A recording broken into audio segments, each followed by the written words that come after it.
Bienvenue sur l'entreprise de demain, le podcast qui porte la voix des pionniers qui œuvrent à une entreprise conjuguant humain, impact et performance. Le podcast qui inspire les DRH, les dirigeants, les managers, qui leur donne envie et les clés pour agir. Je suis Delphine Zanelli, conférencière, formatrice et facilitatrice. Mon métier, faire de vos managers des leaders qui libèrent le potentiel de leurs équipes et stimulent la croissance de leur entreprise. Ce podcast n'est pas un mode d'emploi. Mon ambition, ici, est de poser les vrais sujets, ceux qui vous questionnent au quotidien, de les aborder avec des profils d'invités variés, d'apporter un regard nuancé et de proposer des clés d'action très concrètes.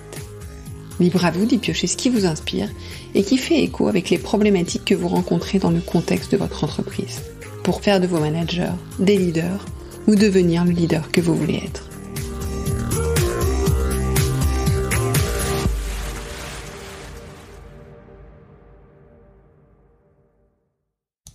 Bonjour, bienvenue dans le 11e épisode de la saison 7 du podcast. Une saison que j'ai voulu prospective. On a parlé d'intelligence artificielle, de soft skills, de parcours collaborateur, de mode de travail, de management, de leadership bien sûr. Et aujourd'hui, on va parler Gen Z. On a parlé avec des DRH, des dirigeants et des auteurs. Ce sera le cas aujourd'hui d'autrices. Alors pour cette saison, j'ai la chance d'avoir un partenaire de choix, 365 Talents, un partenaire visionnaire dont la spécialité c'est le monde des compétences. Ils offrent un mix de technologies de pointe, de conseils stratégiques, de gestion de projet pour redéfinir la façon dont vous identifiez, entretenez et développez les talents au sein de votre entreprise. Tout un programme. Aujourd'hui, j'ai le plaisir d'accueillir donc Élodie Gentina. Élodie est professeure à l'IESEG School of Management. Elle est autrice et elle est conférencière sur la génération Z. Comme j'aime bien déterminer de quoi on parle, j'ai demandé à Élodie, qu'est-ce que la génération Z ? Est-ce qu'il y a une ou plusieurs générations Z ? Et puis, comme j'aime bien tordre le cou aussi aux idées reçues, quelles sont les idées reçues ? Et au contraire, quelles sont les idées fondamentales ? Quelles sont les attentes majeures ?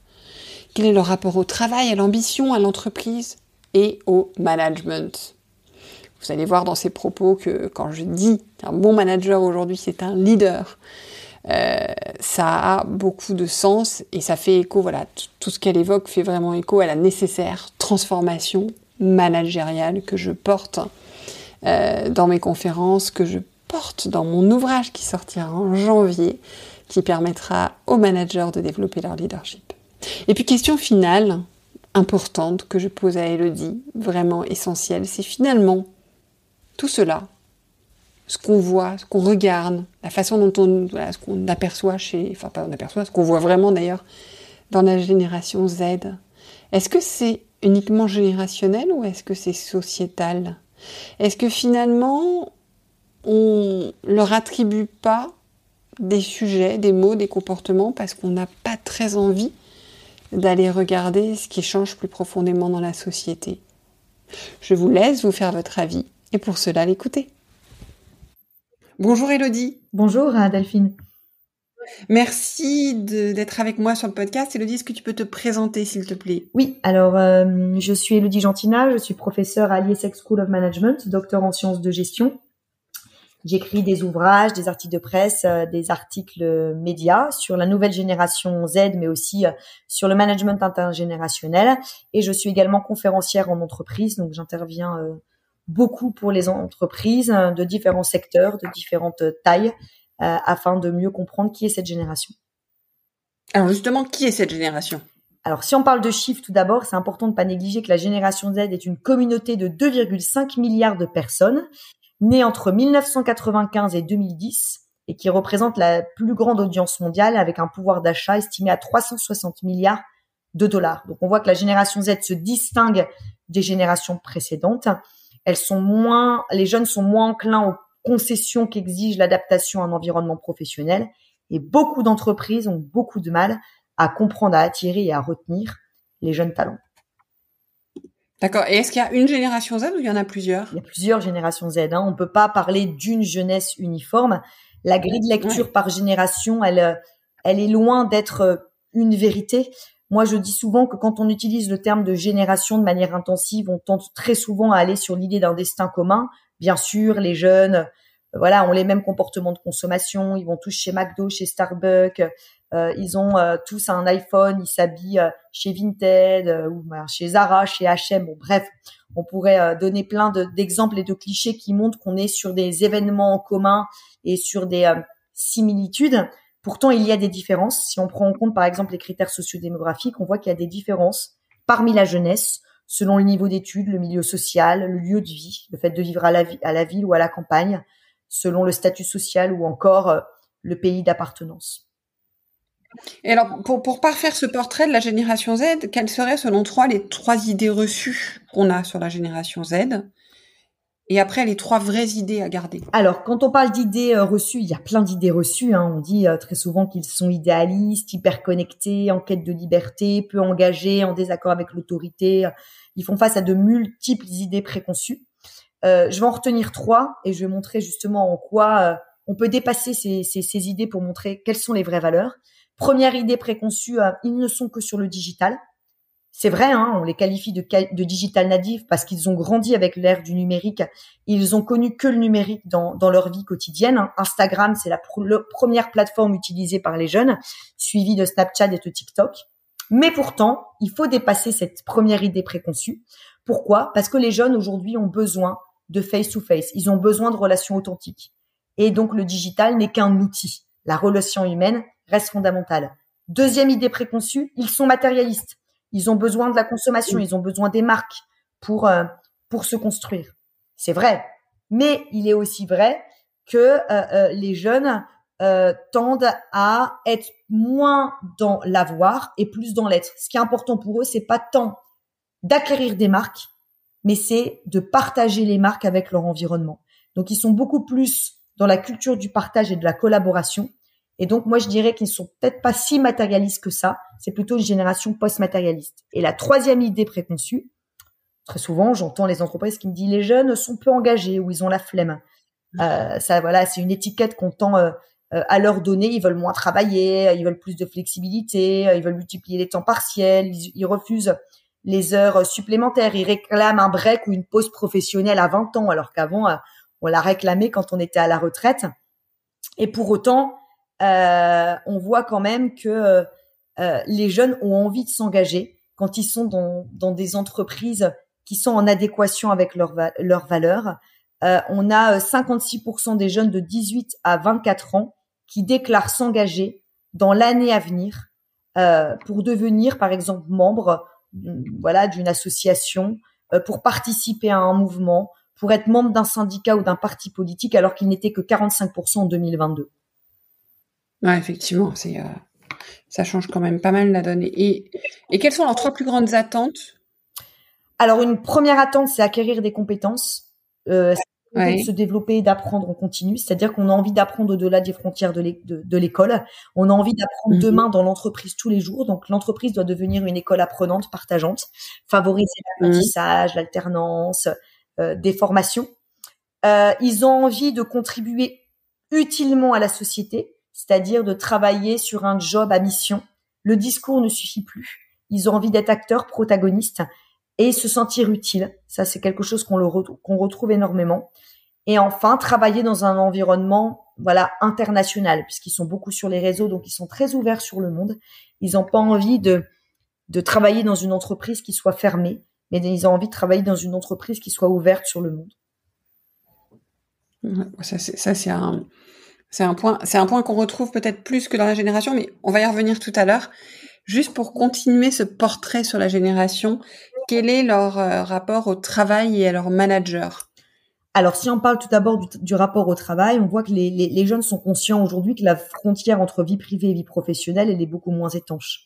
Il y a même des études qui mettent en avant l'équilibre de vie entre vie pro et vie perso comme une priorité chez les jeunes pour 57% pour la nouvelle génération. Ce sont des chiffres que je retrouve parmi les études que j'ai menées. Donc, les jeunes aujourd'hui recherchent une cohérence entre leur vie pro et perso en accordant une importance particulière au sens et aux valeurs. Et cette orientation peut conduire les jeunes à privilégier un emploi qui apporte du sens, même si l'emploi est plus précaire, plutôt qu'un emploi sécurisé, mais dépourvu de sens. Donc, la sécurité de l'emploi, par exemple, n'est plus un critère recherché par les jeunes aujourd'hui, alors que c'était un critère que recherchaient les anciennes générations. voilà, les baby boomers ou les X recherchaient la sécurité de l'emploi. Donc les jeunes ont un autre rapport au travail. Pour eux, le travail, c'est plus une finalité en soi. Le travail est devenu un moyen de reconnaissance, un moyen d'être heureux, un moyen de s'épanouir. Et ça implique la capacité de donner du sens au travail, de trouver une véritable signification dans les activités professionnelles au-delà de la simple exécution de la tâche. Ouais, donc ça change pas mal, ça change la donne. Encore une fois, c'est quelque chose de fortement impulsé par ces générations, on y reviendra. Pour finir, le rapport à leur manager. Alors, quand on parle du rapport au manager, aujourd'hui, on voit que fidéliser la génération Z au sein de l'entreprise, cela requiert une stratégie managériale qui transcende les approches traditionnelles. Aujourd'hui, il faut aller sur le dialogue intergénérationnel, sur le respect mutuel. On est beaucoup sur la culture du feedback. Tout au long de l'année, un collaborateur peut solliciter un feedback auprès d'un collègue, d'un jeune. Aujourd'hui, on est sur une autorité relationnelle. On n'est plus uniquement sur une autorité de fait. Un manager est devenu un coach bienveillant. On parle plus de chef. Un manager est un coach qui est à l'écoute, qui est empathique, qui est doté de hard skills, mais aussi de soft skills, de compétences humaines, d'écoute active, d'empathie, de math skills. Le math skills, c'est les compétences liées au voyage qu'on a pu faire, à la vie associative qu'on a pu faire et qui définissent véritablement qui on est. Donc, le manager est invité à mener une véritable réflexion sur sa posture managériale qu'il doit développer, qu'il doit faire évoluer au regard des attentes de la nouvelle génération. Ouais, donc il y a beaucoup les math skills, tu peux détailler ce que c'est juste? Quand on parle de math skills, on est sur des compétences véritablement humaines. Donc quand on parle de compétences folles, c'est un petit peu les compétences liées au vécu de la personne et à l'expérience de la personne. Comment tu le dissocies des soft skills? Alors les soft skills, c'est plutôt pour moi des compétences liées à la personnalité. Voilà, l'écoute active, l'empathie, etc. Les math skills, c'est plutôt des compétences liées à notre environnement et à notre histoire de vie. Le fait d'avoir voyagé, le fait d'avoir fait partie d'associations, le fait d'avoir fait du scoutisme, le fait d'avoir donné aux autres. Ce qu'on voit de plus en plus reconnu, même dans le processus, toi tu es dans les écoles de commerce, donc tu connais ça, ce qu'on voit reconnu dans le processus de sélection des écoles, justement, de plus en plus. Exactement. Et on voit aussi que les entreprises prennent davantage aussi en compte ça. Hein. Dans les entretiens d'évaluation, on va aussi accorder la place pour le mentoring, pour le fait qu'un senior ou un jeune ait pris du temps pour aider quelqu'un d'autre à s'intégrer dans l'entreprise. On va être sur une socialisation inversée. Les anciens apprennent aux jeunes, mais les jeunes peuvent aussi apprendre aux plus anciens dans le domaine du digital, dans le domaine de la RSE. Et là, on est aussi sur ces compétences-là, en fait. Ouais, effectivement.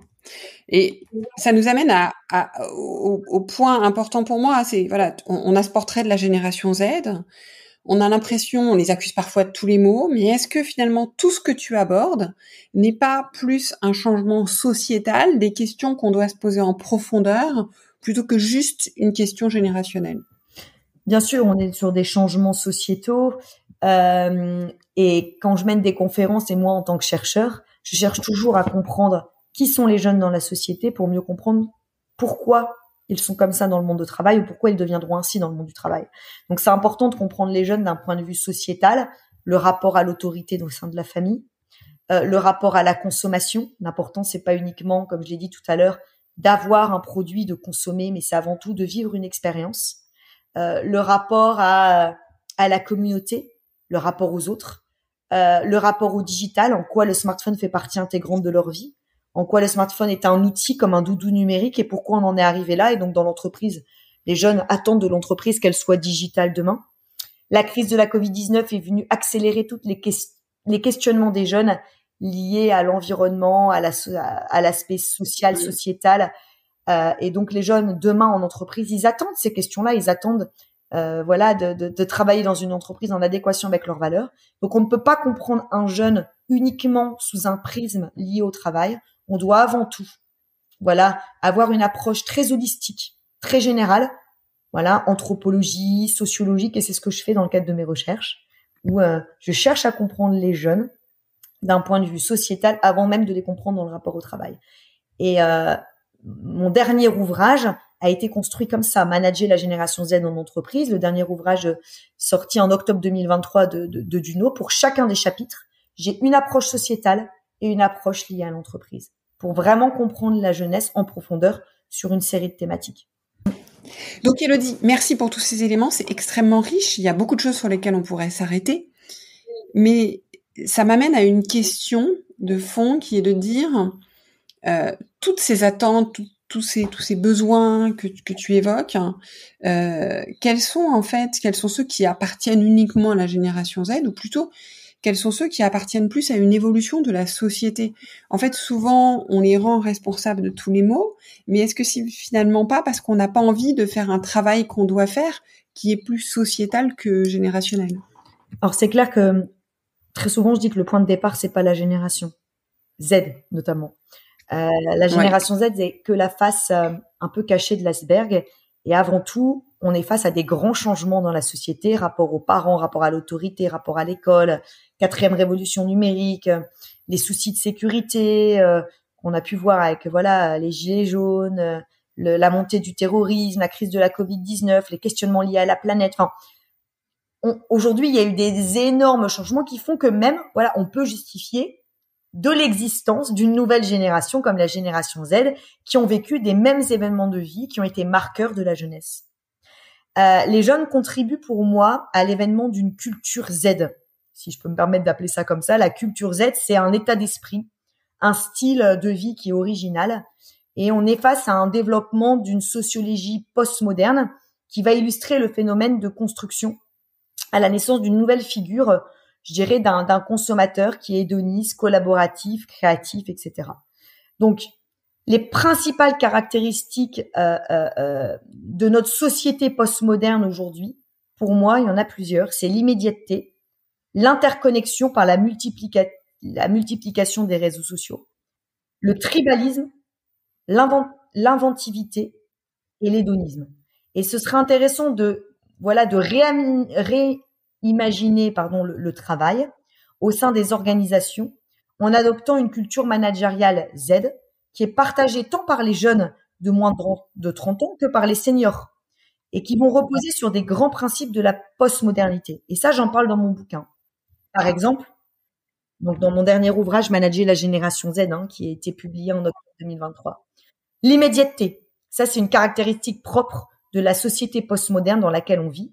Et le digital va accélérer cette mutation. Et aujourd'hui, on voit bien que les jeunes, sont nés avec le digital. Donc, sur le curseur de la vie, notre rapport au temps, il a changé. Aujourd'hui, on n'est plus sur un temps séquentiel.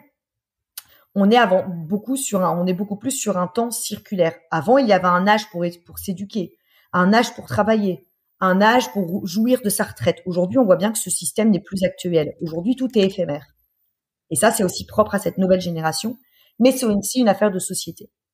Un deuxième point important, c'est l'interconnexion via la multiplication des réseaux sociaux dans notre société.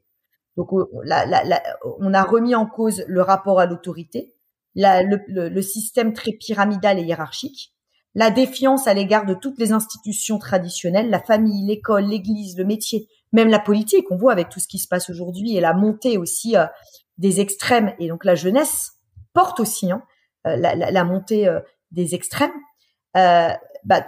toute cette défiance là à l'égard des institutions traditionnelles a contribué aussi à façonner un individu qui est libéré, qui est soucieux de son propre épanouissement. C'est pareil dans l'entreprise. La génération Z, justement, elle va venir dépoussiérer un management qui est trop hiérarchique, qui est devenu pour eux un peu trop archaïque et qui est complètement incompatible avec les enjeux actuels de notre société. Un autre point important que l'on vit tous dans notre société, moi, c'est ce que j'appelle cela le tribalisme. Ça veut dire quoi? C'est l'engagement qui est social et collaboratif. On vit dans une société qui est sur le nous, qui est sur la communauté, qui est fondée sur le plaisir et les passions qui sont partagées. Si on reprend Maffei Soli, par exemple, avec le jeu de l'individu ou le nous. En entreprise, avec l'arrivée de cette nouvelle génération, c'est pareil. On passe d'une fidélité à l'entreprise à une fidélité sociale, voire collaborative. Les jeunes sont moins fidèles à l'entreprise, mais sont plus fidèles à leurs collaborateurs, à leur tribu, qui vont devenir leurs copains. Un autre point de la société postmoderne, c'est l'inventivité. Aujourd'hui, un jeune consommateur, il a envie d'être créateur. Il a envie de participer au processus de co-création des produits, des idées, des services, des valeurs. On est aujourd'hui des conso-acteurs. Dans le monde de l'entreprise, le collaborateur Z, qui il est? Quand tout à l'heure, tu m'as justement posé la question, ça ne suffit plus de communiquer avec eux. Non, ils ont envie d'être acteurs, ils ont envie d'être ambassadeurs de la marque employeur. Ils ont envie de participer et de favoriser l'émergence d'une culture qu'on appelle intrapreneuriale. Créer une entreprise dans une entreprise existante. Un avant-dernier point, c'est l'hédonisme, qui est propre à la société postmoderne. C'est que veut dire quoi? C'est la recherche du bonheur immédiat. L'hédonisme est par essence concentré sur le présent et non sur l'avenir. L'arrivée des jeunes dans l'entreprise, elle a initié une mutation de la place du travail dans leur vie. Les jeunes aujourd'hui veulent être heureux maintenant. Ils veulent un équilibre de vie pro et personnel maintenant, en remettant en cause les plans de carrière. Aujourd'hui, quand on leur pose la question, comment tu te vois dans 5 ans? Ils savent pas répondre à cette question parce que ils ont pas de vision à long terme. Ils ont plus de plan de carrière. Ils ont envie d'être épanouis maintenant. Et pour eux, le rôle de l'entreprise est de contribuer à cet épanouissement. Et le dernier point qu'on peut souligner, qui est pas propre à cette société postmoderne, mais qui émerge de notre société aujourd'hui, c'est quoi? C'est le rapport à l'éthique. Quelle place est attribuée à l'éthique dans la société contemporaine? Est-ce que le retour à l'éthique, c'est un moyen de parer aux excès de la postmodernité et aux débordements techno-scientifiques, etc. Bref, aujourd'hui, la postmodernité, elle suscite en réaction un retour à des valeurs très humanistes, au rejet des excès vécus, au désir de retrouver du sens, au besoin de se construire autour d'un développement durable. Et le principal défi des entreprises aujourd'hui, c'est justement de devenir une entreprise à mission, d'être dans des actions et dans une démarche RSE. Donc, on passe d'une RSE, moi je le dis souvent, déclarative, à une RSE transformative. Le discours ne suffit plus, il faut être dans l'action. Donc, on voit bien que tous ces changements, avant tout, c'est pas propre à la génération, c'est propre à des changements sociétaux que toutes les générations vivent, mais les jeunes aujourd'hui revendiquent haut et fort ces changements de plus en plus tôt. C'est hyper intéressant. Et comme c'est multiple, pour terminer, pour nos auditeurs et auditrices, s'il y avait une seule chose à faire, tu vois, ce serait quoi la priorité sur laquelle travailler quand tu es en entreprise? J'imagine qu'on te pose parfois la question, qu'on te dit, oula, mais tout ça c'est vertigineux, donc j'avance sur quoi en premier? Alors moi, je dirais, aujourd'hui, l'entreprise, il faut travailler sur différentes choses. Une entreprise, pour un jeune, doit être une entreprise affective. L'entreprise doit être un lieu de travail, mais aussi et surtout un lieu de vie dans lequel on se sent bien. L'entreprise doit être éthique, ne pas oublier les valeurs, ne pas oublier notre raison d'être. Pourquoi on est là aujourd'hui? C'est quoi notre ADN? L'entreprise doit être collaborative et sociale. Le digital, c'est bien, c'est important, mais pour moi, le digital ne reste qu'un outil. L'humain reste fondamental. Donc, continuer à privilégier l'esprit d'équipe. On l'a vu, un jeune aujourd'hui n'est pas fidèle à l'entreprise, il est fidèle à ses collaborateurs. Et on sait bien que quand un collaborateur part, on risque de perdre d'autres collaborateurs. Et à l'inverse, un jeune parfois a envie d'arriver dans une nouvelle entreprise avec ses copains, avec 2 ou 3 autres personnes. Donc, ne pas hésiter il faut pas isoler les jeunes, il faut les faire travailler ensemble. L'entreprise doit être actrice, il faut que l'entreprise aujourd'hui aille aussi sur l'intrapreneuriat. Les jeunes ont envie de créer, c'est possible de créer dans une entreprise existante, au travers, de projets entrepreneuriaux, de nouvelles missions. Donc on peut, je pense que c'est important d'être toujours sur un management aussi individuel, ne pas considérer que les hommes sont tous les mêmes. Prendre le temps d'être sur un management individualisé, différencié, ne pas uniquement considérer que la génération Z, mais ne pas oublier non plus les seniors, les nolds, ceux qui ont entre 40 et 55 ans, la génération du milieu, où parfois on passe beaucoup de temps à parler des jeunes ou des seniors avec les mécénats de compétences et nous, on nous oublie.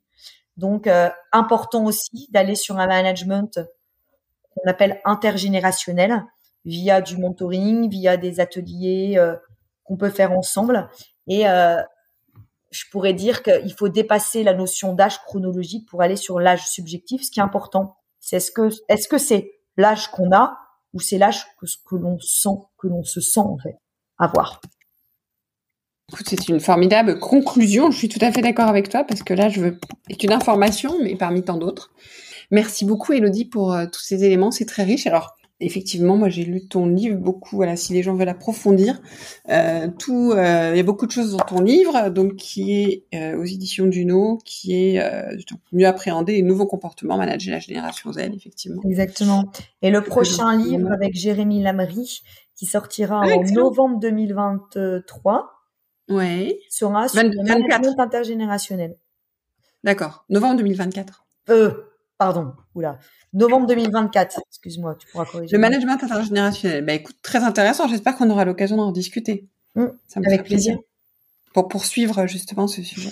Merci infiniment et puis à bientôt alors. Merci Delphine. Au revoir.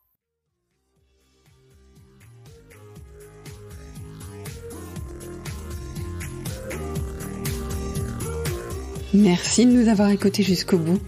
C'est sans doute que l'épisode vous a plu. Merci alors de le partager à 2 personnes autour de vous et de mettre une note et un commentaire sur Apple Podcasts ou Spotify. C'est ce qui nous fait ressortir dans les classements, permet au podcast de grandir, de profiter au plus grand monde, et puis ça m'encourage aussi. Et si ce n'est pas encore fait, abonnez-vous à la page L'entreprise de demain de LinkedIn pour ne rien manquer de l'actualité du podcast. Et à la newsletter, devenez le leader que vous voulez être, pour ne rien manquer des contenus exclusifs que je vous propose. Et puis, si vous avez besoin d'accompagnement dans le développement de votre leadership ou de celui de vos managers, ou si vous cherchez la prochaine conférence qui inspirera vos managers, écrivez-moi, j'interviendrai avec plaisir. Je prends toujours grand soin de mes auditeurs et auditrices. J'adore travailler avec vous. Merci encore pour votre écoute et à la semaine prochaine.